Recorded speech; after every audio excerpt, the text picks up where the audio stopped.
जय हिंद दोस्तों, सैनिक समाचार में आपका हार्दिक स्वागत है। सबसे पहले बात करूंगा हेडलाइंस की। हाँ जी दोस्तों, मैं सैल्यूट करता हूं उस जज साहब को। रक्षा मंत्रालय से कहा कम से कम शर्म करो, विधवा के बेटे का इलाज तो पूरा कर लो। आखिर कहां मामला फंस गया था? मामला था इलाज चल रहा था और इलाज चलते समय वो 25 साल का हो जाता है। अब ईसीएचएस कह रहा हम इलाज नहीं करेंगे, लेकिन मामला विधवा एक औरत जाती है न्यायालय में और न्यायालय के जज साहब क्या कहते हैं वो आपको जरूर सुनना होगा। उन्होंने कहा मानवता भी कोई चीज होती है। आपने ये क्या कहा कि आप उसको मेडिसिन करते करते आज 25 साल का हो गया, कल बोल रहे हैं हम इलाज नहीं करेंगे। ये कहां का न्याय है? और अपने ही जवानों का, अपने ही एक शहीद विधवा के बेटे के साथ बिल्कुल बिल्कुल आपको ये सुनना होगा। और मैं बात करूंगा मोदी जी के 11 साल, यानी बहुत सारा प्रचार प्रसार हो रहा है। हम आपके सामने एक स्पेशल वीडियो लेके आएंगे, लेकिन कांग्रेस किस तरह हवा निकाल रही है आपको देखना होगा। और बात करूंगा फौजियों ने बनाया ड्रोन। हाँ, लेफ्टिनेंट कर्नल साहब किस तरह प्रेजेंटेशन दे रहे हैं। आखिर आर्टिफिशियल इंटेलिजेंस से निर्मित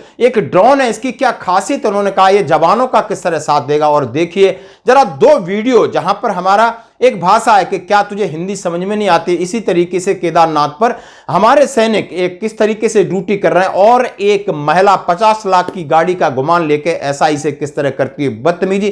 तो दोस्तों आइए खबर करते विस्तार से। सबसे पहले मैं आपके सामने लाता हूं, उन्होंने कहा है पीडब्ल्यूडी अधिनियम की सूची की परवाह किए बिना ईसीएचएस के तहत पूर्व सैनिक के आश्रितों के लिए चिकित्सा उपचार बहाल करें, एएफटी ने रक्षा मंत्रालय से कहा।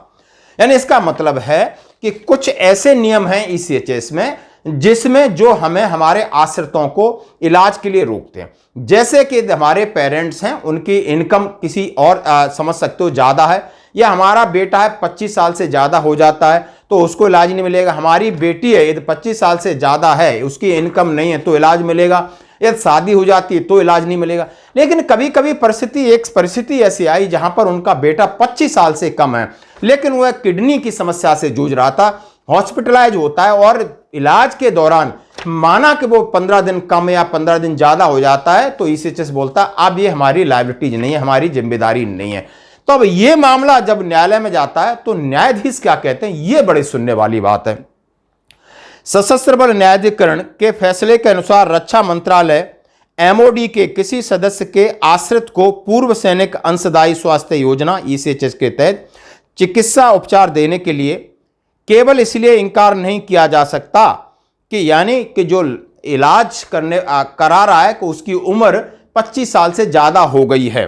न्यायाधिकरण ने स्पष्ट किया कि अधिकारियों को किसी भी पॉलिसी या पत्र को रद्द या वापस लेते समय व्यवहारिक के साथ साथ सहानुभूति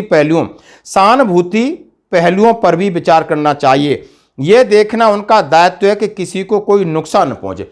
उन्होंने कहा कि कम से कम आपने कागज में देख लिया, लेकिन आप सहानुभूति तो रखते कि इनका इलाज हो रहा है, इलाज हो जाना देने चाहिए था। भले 25 साल वो क्रॉस कर गए, माना कि वो एंटाइटलमेंट नहीं है, लेकिन इलाज क्यों नहीं करा सकते? ये तो है, कितनी बड़ी बात कही।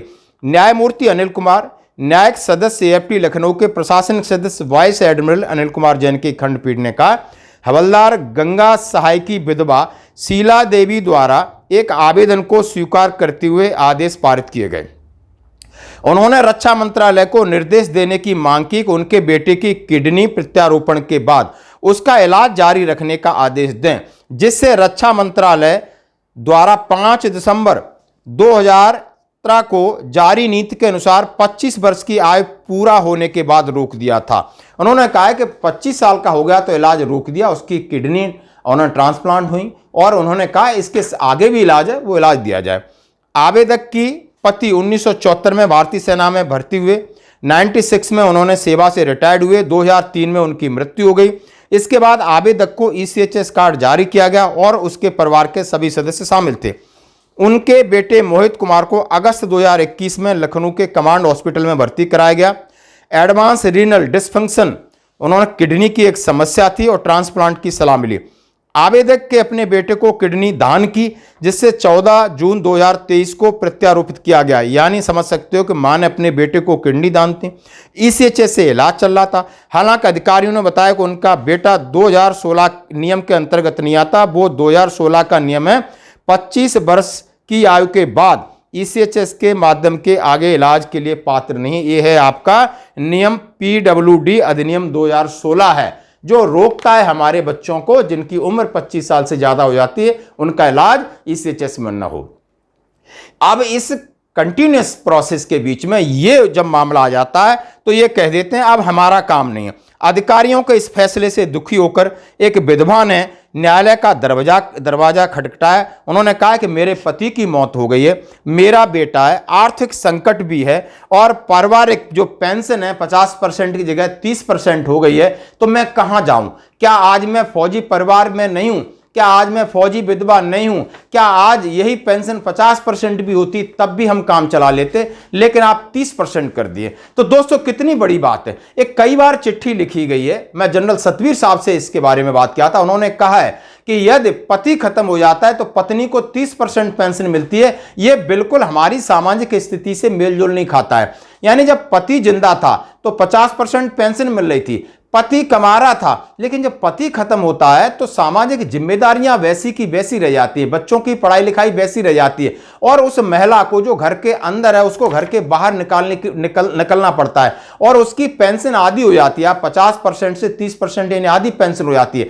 यानी घर और समस्याएं हूबहू बनी है और समस्याएं बढ़ जाती है, लेकिन पेंशन क्यों कम कर दी जाए? इसलिए उन्होंने डिमांड रखी थी कि यानी पति खत्म हो जाए, पेंशन आजीवन, यदि मियां और बीपत पत्नी है तो 50% पेंशन का प्रावधान होना चाहिए। इसके ऊपर आपकी क्या राय? और यही समस्या यहां पे आई और वहां पर कौन कॉपरेट करता है? ईसीएचएस ने देखा किस तरह पल्ला झाड़ लिया और उसके बाद रक्षा मंत्रालय का प्रतिनिधित्व करने वाले वकील ने दोहराया कि आवेदक के बेटे का उपचार नियमों के अनुसार रोक दिया गया था क्योंकि किडनी की बीमारी पीडब्ल्यू यानी उन्होंने कहा 25 वर्ष से ज्यादा हो चुका था।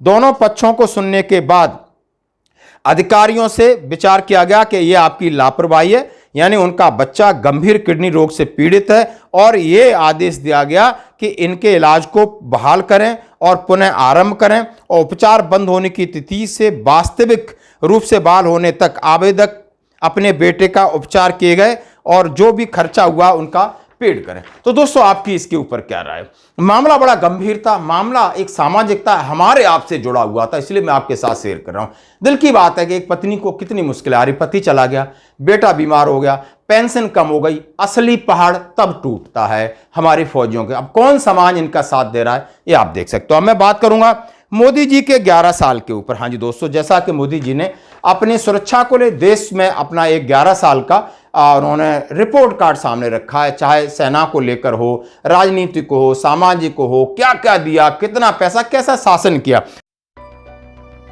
देश प्रेम की अग्नि जल रही है जन जन के सीने में।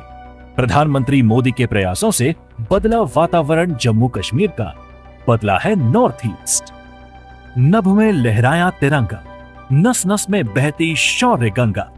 सैन्य बल से है शत्रु भाग, देश का मान आईएनएस विक्रांत। रक्षा बजट वृद्धि से देश हुआ शक्तिशाली, आतंक चकनाचूर। भारत के पराक्रम के साक्षी उरी, बालाकोट, ऑपरेशन सिंदूर। भारत की बेटियां बन रही हैं देश का बल। अग्रणीय तकनीकी नवीनीकरण से सुरक्षित देश का आज तथा कल। मना रहा है भारत विकास का अमृत काल। राष्ट्र का सुरक्षा तंत्र हो रहा विशाल। विकसित भारत का अमृत काल। लेकिन उनकी हवा निकालने के लिए उन्होंने कहा ये जुमले रहे 11 साल जुमले बेमिसाल। कानूनी व्यवस्था को लेकर उन्होंने बात किया, J&K की बात किया, मणिपुर की बात किया, पुलवामा पहलगांव की बात किया, अर्थव्यवस्था की बात किया। उन्होंने कहा अर्थव्यवस्था ऐसी है कि उन्होंने कहा हर दिन 19 लोग भूख की वजह से मर रहे हैं। नोटबंदी में उन्होंने कहा आप देख सकते हो कितना बड़ा सुधार हुआ। आज भी 500 के जो नोट हैं उसमें से 37% फेक करेंसी चल रही है। जीएसटी गब्बर सिंह टैक्स के बारे में कहा। जीडीपी उन्होंने कहा है कि भले हमारी चौथी अर्थव्यवस्था है लेकिन जीडीपी आपकी $58,000 नहीं $2,500 है, वो आपकी नीचे गिर रही है। लगातार महंगाई बढ़ रही है, बेरोजगारी बढ़ रही है, किसानों की एमएसपी की बात किया और सबसे बड़ी मोदी जी के ऊपर कहा कि आपकी मीडिया का नाम गोदी मीडिया हो गया। आप समझ सकते हो, बहुत सारे लोग गोदी मीडिया बोलते हैं, इसका मतलब वो सरकार की गोद में बैठी हुई मीडिया। इसके ऊपर भी उन्होंने प्रहार किया कि उसकी स्वतंत्रता और निष्पक्षता पर आपने बिल्कुल प्रश्न चिन्ह लगा दिया है। और उसके बाद दोस्तों आप ये वीडियो देख सकते हो। उसके बाद मैं बात करूंगा फौजी ने बनाया ड्रोन, एक लेफ्टिनेंट कर्नल साहब ने एक ड्रोन बनाया, आप देख सकते हो आर्टिफिशियल इंटेलिजेंस के जरिए। उन्होंने कहा ये हमारे सर्च ऑपरेशन में काम आएगा, और किस तरह उसकी प्रेजेंटेशन है। ये जो आप ड्रोन सिस्टम देख रहे हैं ये AI इनेबल्ड है, मतलब AI के द्वारा सक्षम है। इसमें हमने 3 पार्ट्स डाला हुआ है। एक पहला आर्टिफिशियल इंटेलिजेंस है जो पैटर्न रिकॉग्निशन करता है। बेसिकली एक हमने लाइब्रेरी क्रिएट किया हुआ है, all suspicious object like cylinder हुआ, पुराने IDs के सामान हुए, लोहे का सामान हुआ, जंगल में बंदा घूम रहा है, ट्रूप्स है, यूनिफॉर्म है, वो सारा पैटर्न रिकॉग्नाइज करके आपको इंस्टेंट इन्फो देगा। सेकंड पार्ट है कि आपके पास एक ड्रॉपेबल मैकेनिज्म है जिसमें आप कस्टमाइज चार्जेस लगाते हैं और उसको आप रिक्वायर्ड जगह पे ड्रॉप करके ब्लास्ट कर सकते हैं। तीसरा है कि आप रिमोटली 4 से 5 किलोमीटर की रेंज में किसी भी एक्सप्लोजर को फाड़ सकते हैं।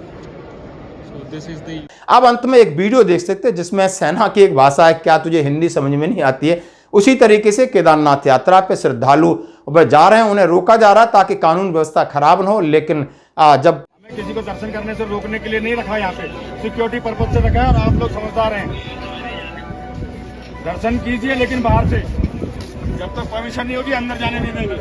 हिंदी समझ में आती है, नहीं आती तो समझाऊं। फौजी का पेशेंस कहीं ना कहीं लूज करता है, किस तरह की बात कहता है, थोड़ा अपने शब्द हैं जो आज सामने देखे याद आए। और एक महिला, एक घमंडी और प्राउडी महिला को देखी जो कि शीशे में और ब्लैक उसने वो सीट लगा रखी है, और पुलिस के दरोगा जी वहां पर पहुंचते हो किस तरह बदतमीजी करती है। ये क्या है? ये ब्लैक फिल्म क्या है? ये ब्लैक फिल्म। आप मेरी गाड़ी को ऐसे हाथ नहीं लगा क्यों? सकते। मैं ब्लैक क्यों? आपने ब्लैक क्यों?